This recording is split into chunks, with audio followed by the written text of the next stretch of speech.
Well, in 2003, 4, 5, those were the years that we were selling to people from all across the world. There was a lot of speculation going on. And of course, the economy changed dramatically in 06 and 7. And when many of these buildings were being completed, the buyers simply didn't want to close. And so they walked away from their 20% deposits. And we ended up with a lot of unsold inventory. South Florida was one of the hardest hit markets in the U.S. housing crisis. But in recent months, things have started to change substantially. Led largely by foreign cash buyers, 2011 was a record year for the sale of single-family homes and condominiums.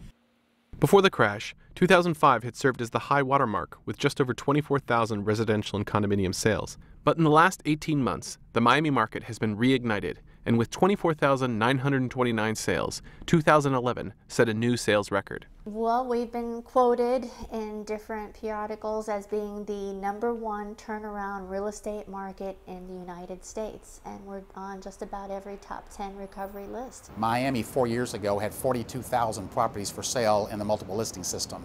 This afternoon we have 11,000. This clearing has been led largely by buyers from South America, namely Venezuela, Brazil, and Argentina. In 2011, 60% of the sales were to foreign buyers, of which 90% paid all cash. And 2012 is showing no signs of slowing down. The volume of sales has jumped nearly 24% in the first half of this year. According to the organization Miami Realtors, 65% of this past June sales were all cash. 90% of those sales were to foreign buyers. They know that the investment here is solid and it will continue to increase in value because we don't have any more land left to build these. I mean, we've covered up pretty much all the waterfronts and all the choice locations, and now to build another building, we almost have to tear one down to start a new one.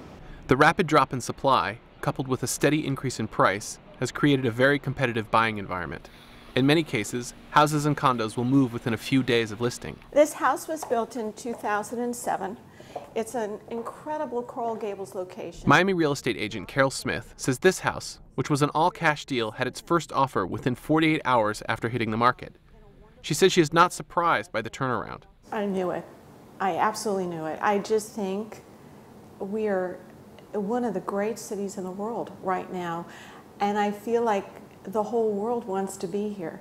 We certainly have a huge influx of South Americans.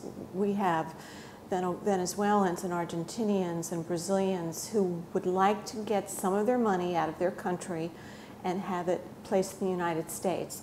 And when they look around and they decide where they want it to be, it's very often South Florida, this Miami area, because we're so convenient for them to hop on a plane and get back to there. While the past few months in Miami real estate has been nothing short of frantic, the change in fortune has not necessarily been followed by a wave of robust confidence. But for those on the front lines of Miami's foreign cash frenzy, the turn has provided a subtle endorsement of many of the country's economic and political foundations. Everyone seems to be feeling better. No one is feeling overconfident. That's one of the challenges we have with employment in the country. I don't think corporations are feeling confident enough to rush back out and hire. But at the same time, I think that the whole world recognizes that at the end of the day, there aren't many places as financially sound as the U.S., even though we've been through a pretty tough time these last 6 years. Miami's appeal is fairly obvious: sunshine, multiculturalism, and global access. But the reignition of its housing market required two key elements: cash and confidence. And that's not something that's in huge supply in much of the United States. Christopher Booker, Financial Times, Miami.